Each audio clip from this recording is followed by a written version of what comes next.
High, ইউটিউবে এটা আমার ফার্স্ট ক্লাস। তো অ্যাকচুয়ালি পড়ানোটা সবসময় ইন্টারঅ্যাক্টিভ হওয়া দরকার। ইন্টারাকশান ছাড়া পড়াতে বা বোঝাতে এবং বুঝতে আমার মনে হয় দুটো ক্ষেত্রেই একটু প্রবলেম হয়। তো আমি তো এইভাবে পড়াচ্ছি। যদি কারোর কোনো অবভিয়াসলি কোয়েরি থাকবে বা কোনো যদি বুঝতে অসুবিধে হয় তাহলে আমাকে কমেন্ট বক্সে অবশ্যই কমেন্ট করো। এবং কারোর যদি কোনো নোটস দরকার হয় যে কোনো টপিকেই, অর্থাৎ আমি যে টপিকগুলো কভার করব সেই টপিকগুলোর ওপরে যদি কোনো নোটসের প্রয়োজন হয় আমার কমেন্ট সেকশানে তার ইমেল আইডিটা দিও, আমি তার মেলে পিডিএফ ফরম্যাটে মেল করে দেবো। আর একটা ব্যাপার হচ্ছে যে আমি সালোক সংশ্লেষটা হচ্ছে তোমাদের আমি ক্লাস 9-এর ওয়েস্ট বেঙ্গল বোর্ড দিয়ে শুরু করছি। তারপর আস্তে আস্তে রেসপন্স দেখে বা সিলেবাসগুলোকে এগিয়ে নিয়ে গিয়ে আমি কিন্তু পরে আইসিএসসি সিবিএসসি বোর্ডেও লাইফ সায়েন্স কিন্তু পড়াবো এবং 11-12টাও পরে ইনকর্পোরেট করব। এখন যেহেতু মানে সদ্য শুরু করছি তাই আমি ক্লাস 9 ওয়েস্ট বেঙ্গল বোর্ড দিয়েই শুরু করলাম। এবং আজকে যে আমার সিলেকশনের কারণ হলো এই আমি জৈবনিক প্রক্রিয়া, যেটা দেখবে তোমাদের 3rd চ্যাপ্টারে আছে ওয়েস্ট বেঙ্গল বোর্ড ক্লাস 9 সিলেবাসে। জৈবনিক প্রক্রিয়ার অনেকগুলো ফিজিওলজিক্যাল প্রসেস অফ লাইফ আছে। তার মধ্যে ফটোসিনথেসিস আছে, রেসপিরেশন আছে, তারপর নিউট্রিশন আছে। তো এগুলো দিয়ে আমি শুরু করছি, কারণ আগের যে দুটো চ্যাপ্টার এটা তো মোটামুটি মিড অফ অক্টোবর, তোমাদের অনেকেরই আগের চ্যাপ্টার দুটো কমপ্লিট হয়ে গেছে, এমনকি এটাও কমপ্লিট হয়ে যাবারও কথা। কিন্তু অ্যাকচুয়ালি এখানে অনেক কিছু মানে কনসেপ্ট তৈরি করা বা বোঝার ব্যাপার আছে বলে আমি এখান থেকে শুরু করছি। আস্তে আস্তে যখন দেখবো সিলেবাসটা এগিয়ে গেল আমি এর সাথে সাইমালটেনিয়াসলি কিন্তু ক্লাস 10-এরও কিছু কিছু চ্যাপ্টার পড়াতে থাকবো। তো যখন দেখবো সিলেবাসটা খানিকটা এগিয়ে গেল তখন আমি আবার পেছনের দুটো চ্যাপ্টারও, যেটা সেল অর্গানেলস আছে বা ক্লাসিফিকেশন আছে, সেগুলো কিন্তু আমি আস্তে আস্তে পড়িয়ে দেবো। ঠিক আছে? তো চলো আজকে আমরা শুরু করছি সালোক সংশ্লেষ বা ফটোসিনথেসিস। প্রথমে তাহলে আমরা কি পড়বো আগে আজকের ক্লাসে সেটা আমি এক ছোট্ট ছোট্ট বুলেটের মাধ্যমে বলে দিই। 1 নম্বরে পড়বো যে সালোক সংশ্লেষের ডেফিনেশন বা সংজ্ঞা। ঠিক আছে? 2 নম্বরে হচ্ছে আমরা পড়বো কি সালোক সংশ্লেষের রাসায়নিক সমীকরণটা কি।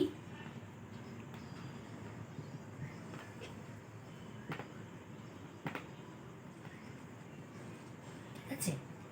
3rd আমরা পড়বো সালোক সংশ্লেষের স্থান কোথায়, অর্থাৎ কোথায় সালোক সংশ্লেষ প্রক্রিয়াটা ঘটছে। 3 নম্বরে আমরা পড়বো অঙ্গাণু বা কোন ফটোসিনথেটিক অর্গানেলস।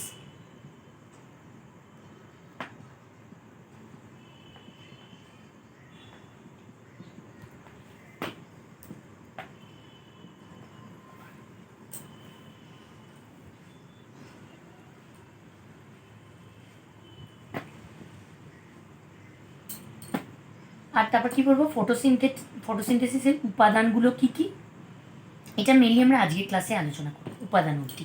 এবং উপাদানগুলোর মধ্যে আমার অনেক ভাগ আছে, যে তাদের উৎস কী, হ্যাঁ, তাদের ভূমিকা কী, এগুলো আলাদা আলাদাভাবে আমরা দেখব। উৎস, ভূমিকা, এগুলো দেখব। তো প্রথমে আমরা তাহলে শুরু করছি সালোক সংশ্লেষ এই কথাটার অর্থ থেকে। সালোক সংশ্লেষ কথাটা এটা তো সবারই জানা মোটামুটি, যে বিজ্ঞানী Barnes in the year of 1898-এ প্রথম এই টার্মটা প্রবর্তন করেন। এবার ফটোসিনথেসিস টার্মে আমরা কি দেখছি, সালোক আর সংশ্লেষ। সালোক কথাটা মানে কি, আলোকের উপস্থিতিতে সংশ্লেষ হচ্ছে কোনো কিছুর, অর্থাৎ শর্করা জাতীয় খাদ্যের, তাই আমরা বলছি সালোক সংশ্লেষ। আর এটা অ্যাকচুয়ালি হচ্ছে ফটোজ আর সিনথেসিস, এই দুটো টার্ম, এটা গ্রিক ওয়ার্ড, কিন্তু ফটোজটাও গ্রিক ওয়ার্ড, সিনথেসিসও গ্রিক ওয়ার্ড। তাহলে আলোকের উপস্থিতিতে কোনো কিছু সংশ্লেষ হওয়াকেই আমরা সালোক সংশ্লেষ বলছি। এরপর আমরা একেবারে সালোক সংশ্লেষের সংজ্ঞাতে বা ডেফিনেশনে আসছি। 1 নম্বর পয়েন্ট থেকে ডেফিনেশনে আসছি। আর ডেফিনেশন বলার সময় আমাদের কতগুলো কিওয়ার্ড যদি আমরা মনে রাখি তাহলে সেগুলোকে একসাথে কনস্ট্রাক্ট করলেই কিন্তু, সেন্টেন্স কনস্ট্রাক্ট করলে সেই কিওয়ার্ডসগুলো দিয়ে আমরা ডেফিনেশনটা পেয়ে যাব। তো ডেফিনেশনে আমরা কি বলছি, 1 নম্বর যে ওয়ার্ডটা সেটা হচ্ছে কি, এটা একটা অবভিয়াসলি একটা শারীরবৃত্তীয় প্রক্রিয়া। তাহলে কি লিখছি, শারীরবৃত্তীয় প্রক্রিয়া। শারীরবৃত্তীয়, যে শারীরবৃত্তীয় প্রক্রিয়ায় ক্লোরোফিলযুক্ত জীবকোষে, সেই কারণেই আমরা কি বলছি, উদ্ভিদ কোষেই সালোক সংশ্লেষ প্রক্রিয়াটা প্রধানত হচ্ছে। যেহেতু সবুজ উদ্ভিদের দেহে ক্লোরোফিল থাকছে তাই তো তাদের বর্ণটা সবুজ হচ্ছে। তাহলে ক্লোরোফিলযুক্ত কোষে এবং অন্যান্য রঙ্গকের উপস্থিতিতে, অন্যান্য রঙ্গকের উপস্থিতিতে পরিবেশ থেকে গৃহীত কি না কার্বন ডাই অক্সাইড ও জলের জৈব রাসায়নিক বিক্রিয়া CO2 আর জল তাদের কি জৈব রাসায়নিক বিক্রিয়ায় সূর্যালোকের ফোটন শক্তির, আগেই বলেছি সালোক সংশ্লেষ আলোকের উপস্থিতি ছাড়া হবে না। আলোকের মধ্যে কি না সূর্যালোকের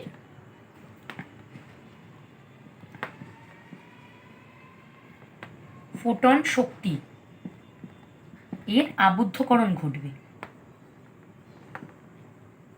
আবদ্ধকরণ দ্বারা সরল শর্করা সংশ্লেষিত হয়। সরল শর্করা অর্থাৎ কি গ্লুকোজ, যেটা C6H12O6 সংশ্লেষিত। সংশ্লেষ হচ্ছে, কি সংশ্লেষ হচ্ছে বললাম? C6H12O6 সিনথেসিস হচ্ছে এবং উপজাত হিসাবে জল এবং অক্সিজেন উৎপন্ন হয়। উপজাত হিসাবে আমরা কি পাচ্ছি? অক্সিজেন ও জল উৎপন্ন হয়, সেই প্রক্রিয়াকেই আমরা সালোক সংশ্লেষ বলি। তাহলে কি পেলাম ডেফিনেশনে? যদি আমি এখন পুরো সবকটা পয়েন্টকে জুড়ে বলি, যে শারীরবৃত্তীয় প্রক্রিয়ায় ক্লোরোফিলযুক্ত জীবকোষে ক্লোরোফিলের উপস্থিতিতে এবং অন্যান্য রঙ্গকের মাধ্যমে পরিবেশ থেকে গৃহীত কার্বন ডাই অক্সাইড এবং জলের জৈব রাসায়নিক বিক্রিয়ায় সূর্যালোকের ফোটন শক্তির আবদ্ধকরণ ঘটছে এবং সরল শর্করা সংশ্লেষিত হয় এবং উপজাত হিসাবে জল এবং কার্বন ডাই অক্সাইড বেরিয়ে যাচ্ছে, সেই পদ্ধতিকেই আমরা সালোক সংশ্লেষ বলছি। তাহলে এটা হয়ে গেল সালোক সংশ্লেষের সংজ্ঞা। সংজ্ঞার পরে যেটা আমরা আসছি কি, সালোক সংশ্লেষের রাসায়নিক বিক্রিয়ার যে জৈব রাসায়নিক সামগ্রিক জৈব রাসায়নিক বিক্রিয়াটার একটা সমীকরণের মাধ্যমে আমরা এখানে দেখাবো। সেটা কি হচ্ছে? 6 মলিকিউল অফ CO2, যেটা বলেছি পরিবেশ থেকে কার্বন ডাই অক্সাইড, আর কি পরিবেশ থেকে জল 12 মলিকিউল অফ H2O, আর কি লাগছে? আলোক শক্তি, যেটা কিনা সূর্যালোকও হতে পারে কিংবা কোনো শক্তিশালী আর্টিফিশিয়াল লাইটও হতে পারে। ঠিক আছে, আলোক শক্তি এবং ক্লোরোপ্লাস্ট।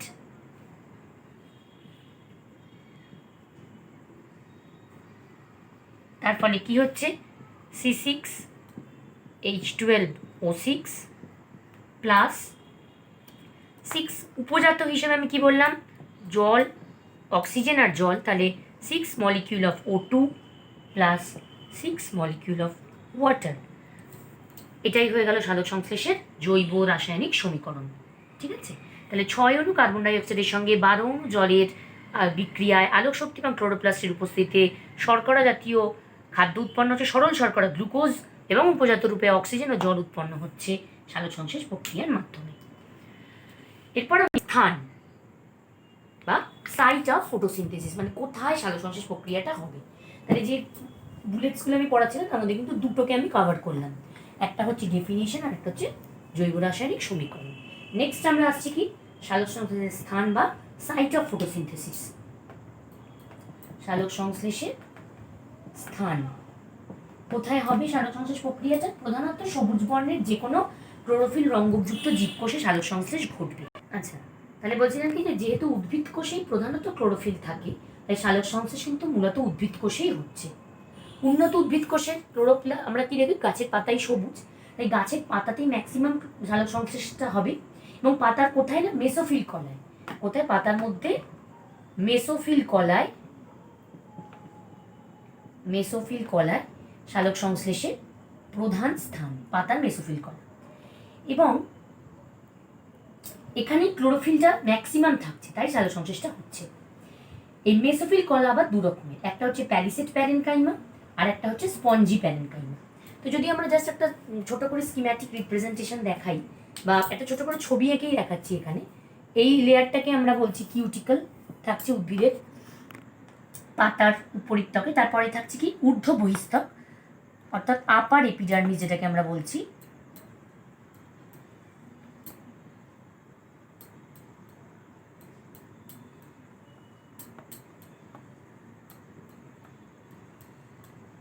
ঠিক আছে, এরপরেই ঠিক থাকছে কি প্যালিসেড প্যারেনকাইমাগুলো।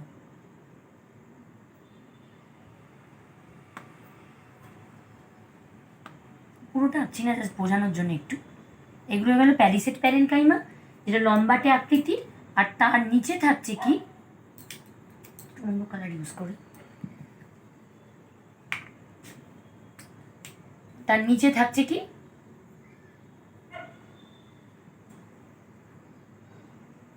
যে গোল গোল সেলসগুলো সেগুলোকে আমরা বলছি স্পঞ্জি প্যারেনকাইমা। তাহলে এগুলো হচ্ছে প্যালিসেড প্যারেনকাইমা, আর এইগুলো হচ্ছে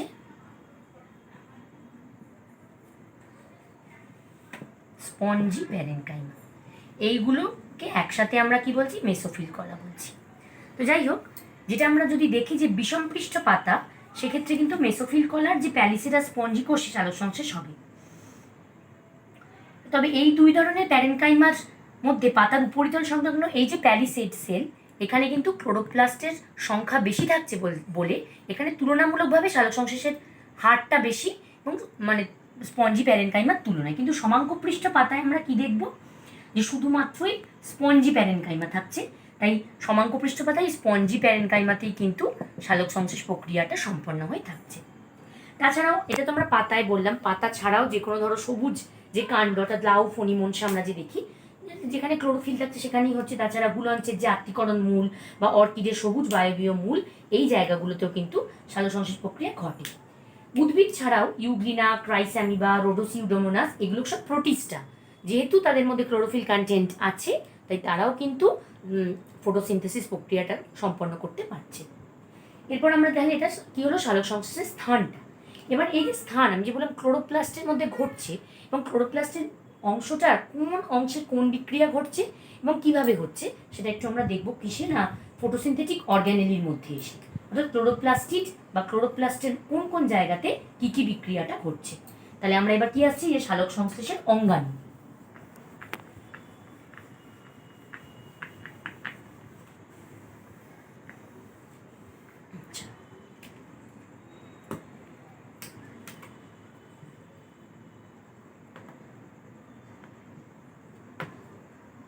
অঙ্গাণু কি, অর্থাৎ কোন অর্গানেলের মধ্যে সালোক সংশ্লেষ প্রক্রিয়া ঘটছে না, ক্লোরোপ্লাস্টিডের মধ্যে ঘটে। এবার ক্লোরোপ্লাস্টিডের মধ্যে আমরা দেখছি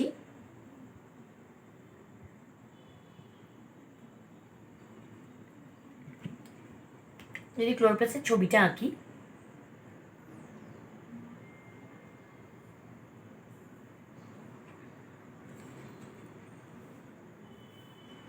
একটা বাইরেরটা হচ্ছে বহিঃপর্দা, এটা হচ্ছে অন্তঃপর্দা, তার মাঝখানে আমরা সবাই যেন কি থাকে, কি অংশটা না, পেরিপ্লাস্টিডিয়াল স্পেস, পেরিপ্লাস্টিডিয়াল স্পেস। এবার আমরা ভেতরে আসি, কি কি অংশ থাকছে।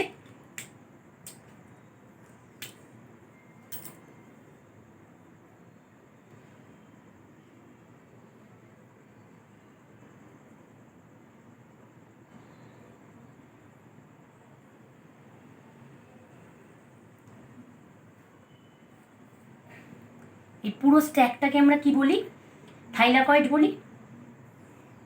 আর এক একটাকে আমরা কি পুরো স্ট্যাকটাকে আমরা বলছি গ্রানাম। পুরো অংশটাকে আমরা কি বলছি, গ্রানা।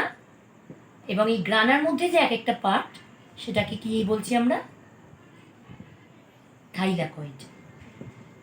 ঠিক আছে, এই গ্রানা যে অংশটা, তার মধ্যে সালোক সংশ্লেষের তো দুটো পর্যায়ে আছে, আমরা পরের দিন সেটা ডিটেলে পড়বো। আলোক দশা বা লাইট ডিপেন্ডেন্ট রিয়াকশন আর লাইট ইন্ডিপেন্ডেন্ট রিয়াকশন, অর্থাৎ আলোক নিরপেক্ষ দশা। এই গ্রানার মধ্যে কিন্তু এই আলোক দশাটা ঘটছে, এবং যে স্ট্রোমাটা বা ধাত্রটা, সেখানে কিন্তু কি হচ্ছে, অন্ধকার দশা, যেটাকে বর্তমানে অন্ধকার দশা নয়, লাইট ইন্ডিপেন্ডেন্ট রিয়াকশন বা আলোক নিরপেক্ষ দশা বলা হয়। সেই আলোক নিরপেক্ষ দশাটা কি স্ট্রোমার মধ্যে ঘটছে। এবং এই দুটোকে যে কানেক্ট করে আছে, দুটো গ্রানামের স্ট্যাককে, এটাকে আমরা কি, যেহেতু স্ট্রোমার মধ্যে দিয়ে এটা বিস্তৃত হচ্ছে, এটাকে আমরা কি বলি, স্ট্রোমা ল্যামেলি।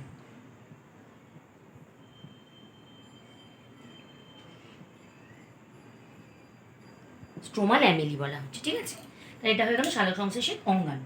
নেক্সট আমরা কি আসছি, যে সালোক সংশ্লেষের উপাদানগুলো কী কী। এই উপাদানগুলোকে আমরা দুটো ভাগে ভাগ করতে পারি, একটা হচ্ছে প্রধান উপাদান আর আরেকটা হচ্ছে সাহায্যকারী উপাদান। এবার প্রধান উপাদানের মধ্যে কি পাবো, সংজ্ঞা থেকেই আমরা বুঝতে পারবো যে উপাদানগুলো কি কি সালোক সংশ্লেষে। উপাদান সালোক সংশ্লেষে দু প্রকার, প্রধান উপাদান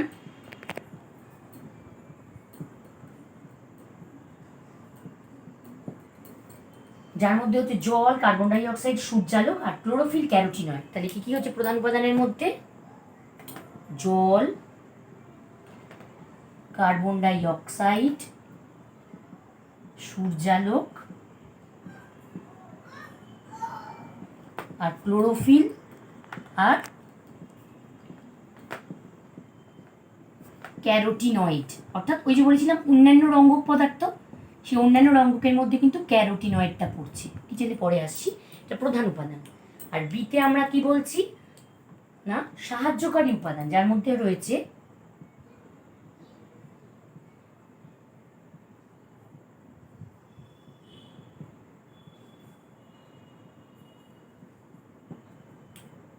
এডিপি, এনএডিপি আর আরইউডিপি।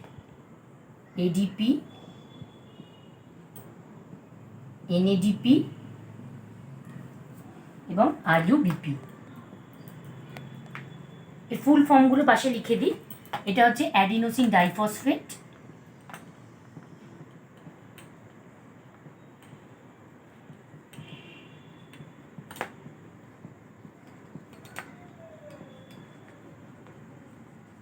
এটা হচ্ছে nicotinamide adenine dinucleotide phosphate,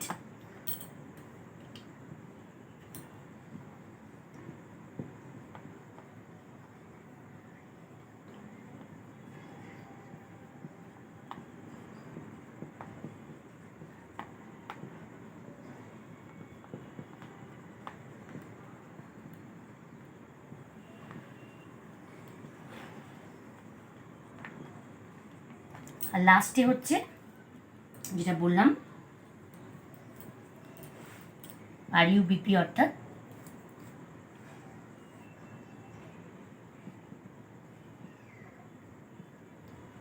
ribulose bisphosphate. ঠিক আছে, এগুলো হলো সাহায্যকারী উপাদান।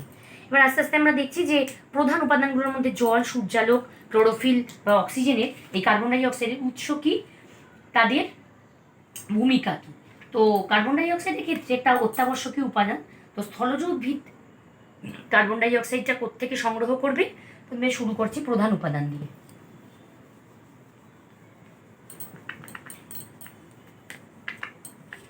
প্রধান উপাদানের মধ্যে আমরা CO2 দিয়ে তাহলে শুরু করছি। CO2 যেটা হচ্ছে যে স্থলজ উদ্ভিদ অবভিয়াসলি বায়ুমণ্ডল থেকে, যেটা আমরা জানি স্টোমাটা বা পত্ররন্ধ্র, সেখানে ব্যাপন প্রক্রিয়ায় কার্বন ডাই অক্সাইডটাকে শোষণ করবে। জলজ উদ্ভিদ সমগ্র দেহ তল দিয়ে কি করবে, জলে দ্রবীভূত যে কার্বনেট বা বাইকার্বনেট যৌগ আছে সেখান থেকে কার্বন ডাই অক্সাইড পাবে। এবার ভূমিকা কি, সালোক সংশ্লেষের যে প্রধান কাঁচামাল হিসাবে কার্বন ডাই অক্সাইড ব্যবহৃত হচ্ছে। এই যে C6H12O6 এর যে কার্বনটা, এই গ্লুকোজের যে কার্বন, তার উৎস কিন্তু বায়ুমণ্ডলের কার্বন ডাই অক্সাইডের কার্বন। ঠিক আছে, এবং এই যে কার্বন ডাই অক্সাইডটা প্রথম যে জৈব যৌগে অঙ্গীভূত হয় তাকে আমরা কি বলি, ফসফোগ্লিসারিক অ্যাসিড বা পিজিএ। যেহেতু এই অঙ্গার বা চারকোল জাতীয় পদার্থ, কার্বন মানে কি অঙ্গার, চারকোলকে আমরা বলি, তো এই কার্বনটা যেহেতু সালোক সংশ্লেষের এই গ্লুকোজের মধ্যে অঙ্গীভূত হলো কার্বন, তাই এই সালোক সংশ্লেষ পদ্ধতিকে আমরা কি বলি, অঙ্গার আত্তীকরণ বা কার্বন অ্যাসিমিলেশন প্রসেস। তাহলে আমরা কি বললাম, কার্বন অ্যাসিমিলেশন বা যেটা বললাম অঙ্গার আত্তীকরণ। অর্থাৎ আত্তীকরণ করলেও গ্লুকোজ নিজের মধ্যে বাতাসের কার্বন ডাই অক্সাইডের কার্বনকে, সেই জন্য প্রসেসটা হচ্ছে অঙ্গার আত্তীকরণ। এবার হচ্ছে জল। জল হচ্ছে সালোক সংশ্লেষের একটা অত্যাবশ্যকীয় উপাদান, H2O, তাই তো। সেকেন্ডে আমরা আসছি H2O-তে। কি হচ্ছে উৎস কি, স্থলজ উদ্ভিদের ক্ষেত্রে জলের প্রধান উৎস হচ্ছে মাটির কৈশিক জল। তাহলে এই প্রসঙ্গে আমরা এবার বলতে পারি মানে কৈশিক জলটা কি। কৈশিক জল কিছুই না, যে মাটির যে কণাগুলো তার মধ্যে যে দূরবর্তী মানে ফাঁকটাকে আমরা বলি কৈশিক ফাঁক, এবং এই মাটির কণা এই কৈশিক ফাঁকের মধ্যে যে জলটা অবস্থান করছে তাকে আমরা বলছি ক্যাপিলারি ওয়াটার বা কৈশিক জল। তাহলে এখানে আমরা দেখছি, এবং ভাসমান যারা উদ্ভিদ, তাহলে এটা স্থলজ উদ্ভিদ মূলরোমের দিয়ে জলটা নিল। ভাসমান নিমজ্জিত অর্ধনিমজ্জিত যে উদ্ভিদরা, তারা কিন্তু জলাশয়ের জলটাকে শোষণ করছে। আর পরাশ্রয়ী উদ্ভিদ যেমন রাসনা, তাদের একটা স্পেশাল টাইপের বায়বীয় মূল থাকছে যেটাকে আমরা কি বলি, ভেলামেন। তাহলে ভেলামেন, এটা হচ্ছে অনেক সময় কোয়েশ্চেনে আসে যে ভেলামেন, শর্ট কোয়েশ্চেনে রাসনার যে মূল, তার হচ্ছে ভেলামেন বায়বীয় মূল, তার সাহায্যে জলটাকে শোষণ করে। এবার ভূমিকা কি, যে সালোক সংশ্লেষে উৎপন্ন গ্লুকোজ অণুতে যে গ্লুকোজের যে এইচটা, তার উৎসই হচ্ছে H2O, ঠিক আছে। এবং সালোক সংশ্লেষের আলোক বিক্রিয়ায় জল তার ইলেকট্রন ক্লোরোফিল অণুকে প্রদান করছে, 1 নম্বর, তাই তো।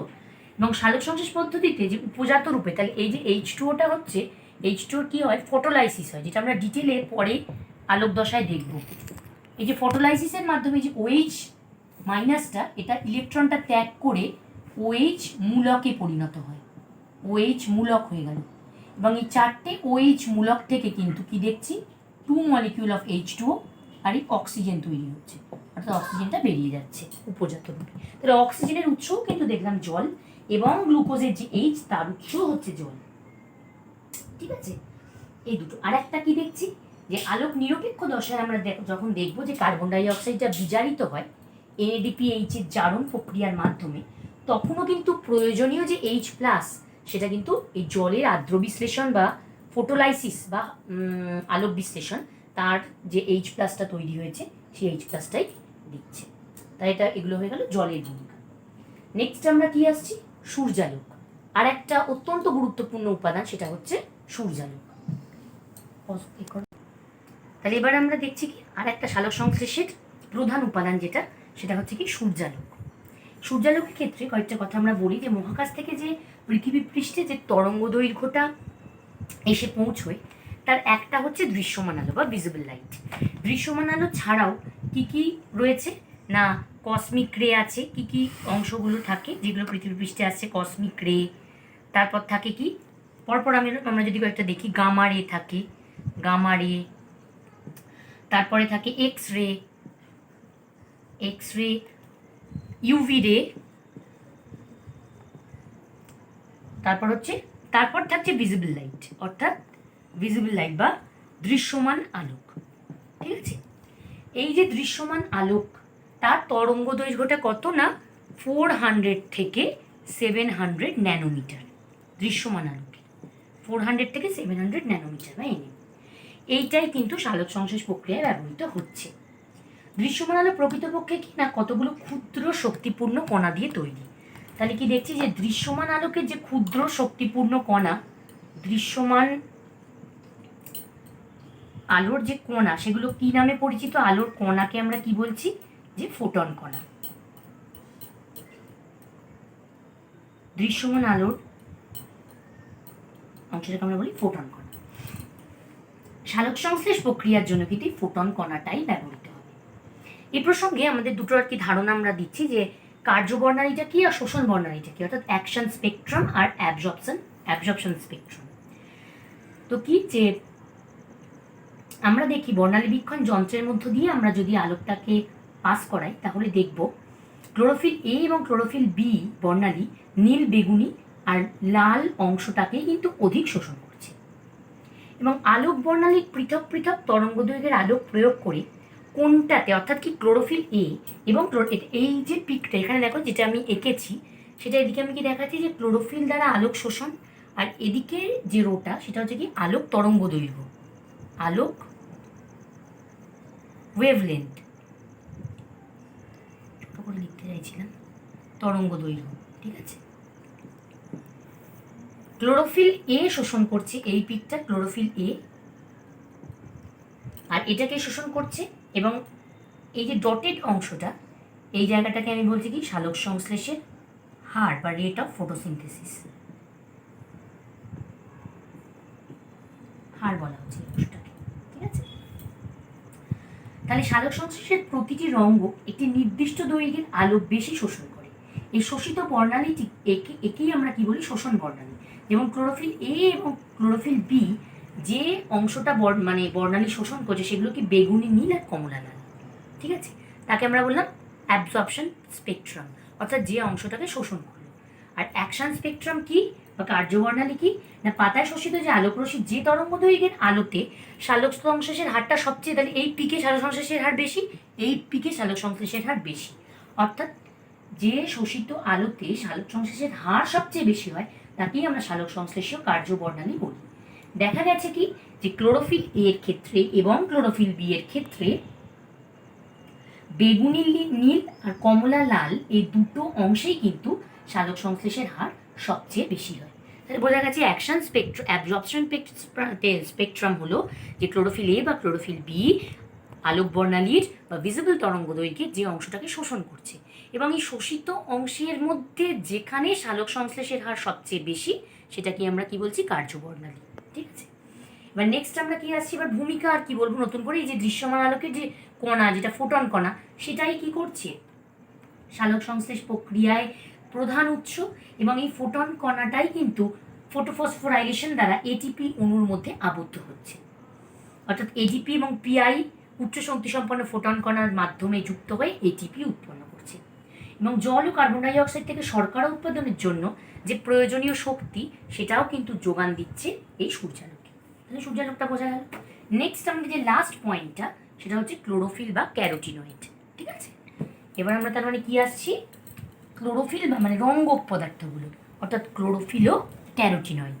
কি দেখছি এখানে, সালোক সংশ্লেষের প্রধান যে গুরুত্বপূর্ণ উপাদান বা অন্যান্য মানে অনেকগুলো গুরুত্বপূর্ণ উপাদানের মধ্যে একটা হচ্ছে কি ক্লোরোফিল। ক্লোরোফিল হচ্ছে একটা অন্যতম গুরুত্বপূর্ণ উপাদান। ক্লোরোফিল ছাড়াও কি কি রঙ্গক পদার্থ থাকছে না, ক্যারোটিনয়েড আর ফাইকোবিলিন।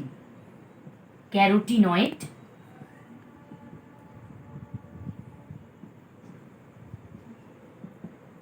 আর একটা কি থাকছে, ফাইকোবিলিন।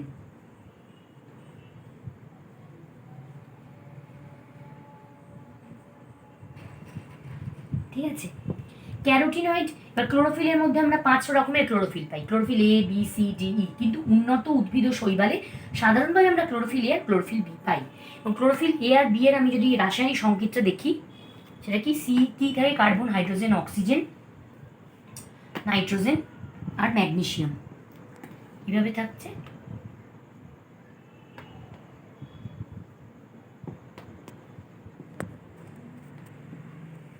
ঠিক আছে, এটা হচ্ছে ক্লোরোফিল এ। আর ক্লোরোফিল বিটা কি, মেইন উপাদান তো সেম থাকবে, নাম্বার অফ এটা চেঞ্জ হয়ে যাবে। এখানে হচ্ছে 55 70 6 4। ঠিক আছে, এমজি। তাহলে carbon hydrogen oxygen nitrogen magnesium দিয়ে তৈরি, এবং পাতায় সূর্যালোক শোষণের জন্য ক্লোরোফিল ছাড়াও তাহলে ক্যারোটিনয়েড আর ফাইকোবিলিন থাকছে। এই ক্যারোটিনয়েডটাকে আমরা আবার দুটো ভাগে ভাগ করতে পারি, একটা হচ্ছে ক্যারোটিন আর একটা হচ্ছে জ্যান্থোফিল।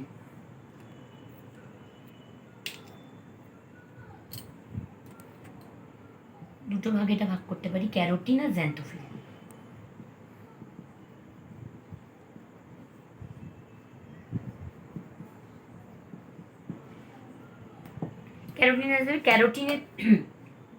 ক্যারোটিনের কালারটা কি কমলা বর্ণের, আর জ্যান্থোফিল হচ্ছে হলুদ বর্ণের থাকছে। এবার ক্লোরোপ্লাস্টের যে থাইলাকয়েড পর্দার ক্লোরোফিল রঙ্গ কি করছে, সূর্যালোকের ফোটন কণা শোষণ করে। এবার আমরা দেখছি কি, এবার ভূমিকাটা কি, এই ক্লোরোফিলটাই প্রথম কি করছে, সূর্যালোকের ফোটন কণাটা শোষণ করে উত্তেজিত হয়, আর জলের যা ফোটোলাইসিস অর্থাৎ হাইড্রোজেন আর হাইড্রোক্সাইড আয়নে ভেঙে দিচ্ছে। তো জলের যে ফোটোলাইসিসেই ক্লোরোফিল ব্যবহৃত হচ্ছে। এবং এই ক্যারোটিন আর ফাইকোবিলিন্সের ভূমিকাটা কি, অর্থাৎ ক্যারোটিনয়েড যেটা জ্যান্থোফিল যেটা, সেটা কিন্তু তীব্র সূর্যালোকের হাত থেকে ক্লোরোপ্লাস্টের ক্ষতি হওয়াটাকে রক্ষা করছে, আর ফাইকোবিলিনের মধ্যে হলদে আর কমলা বর্ণের আলোটা সেটা শোষণ করছে এবং আস্তে আস্তে সেটা ক্লোরোফিল অণুর মধ্যে স্থানান্তরিত করছে। তাহলে এই গেল ক্লোরোফিল এবং ক্যারোটিনয়েড এগুলোর ভূমিকা। তাহলে আজকে আমরা যেগুলো আলোচনা, এবং নেক্সট তাহলে আজকের ক্লাসটা এত অবধি রাখছি। তো আশা করি সবাই বুঝতে পেরেছো, খুব একটা এখানে ক্রিটিক্যাল কোনো ব্যাপার নেই। তাহলে যেগুলো আমরা ডিসকাস করলাম, জাস্ট আমি বলে দিচ্ছি কি, যে সালোক সংশ্লেষের টার্মটা কোত্থেকে সালোক সংশ্লেষ ডিরাইভ করেছি গ্রিক ওয়ার্ডগুলো থেকে। তারপর আমরা পড়লাম ডেফিনেশন, তারপরে পড়লাম তার রাসায়নিক সমীকরণ, তারপরে পড়লাম তার স্থান কোথায় ঘটছে, অর্থাৎ মেসোফিল কলার প্যারিসেট স্পঞ্জি ওই যে জায়গাটা। তারপরে এলো কি অঙ্গাণু, কোন অঙ্গাণুর মধ্যে কোন কোন রাসায়নিক বিক্রিয়া সম্পন্ন হচ্ছে। নেক্সট এলো উপাদান, সালোক সংশ্লেষের প্রধান উপাদান এবং সাহায্যকারী উপাদান কী কী, এবং তাদের ভূমিকার উৎসগুলো কী। তো নেক্সট ডেতে আমরা আলোচনা করব সালোক সংশ্লেষের পদ্ধতিগুলো একটু ডিটেলে, আলোক দশা, অন্ধকার বা আলোক নিরপেক্ষ দশা, light phase, light independent phase, এগুলো। তো আজকের ভিডিওটা এখানেই শেষ করছি। যদি তোমাদের ভালো লাগে বা বুঝতে পারো তাহলে অবভিয়াসলি একটা লাইক করে দিও, আর চ্যানেলটাকে সাবস্ক্রাইব করো নেক্সট, এবং শেয়ার করে দিও। আর বুঝতে কোনো জায়গায় অসুবিধা হলে কমেন্ট বক্সে লিখে জানিও। আর আগে যেমন বললাম যে নোটসের যদি কোনো প্রয়োজন হয় সেটাও জানাতে পারো।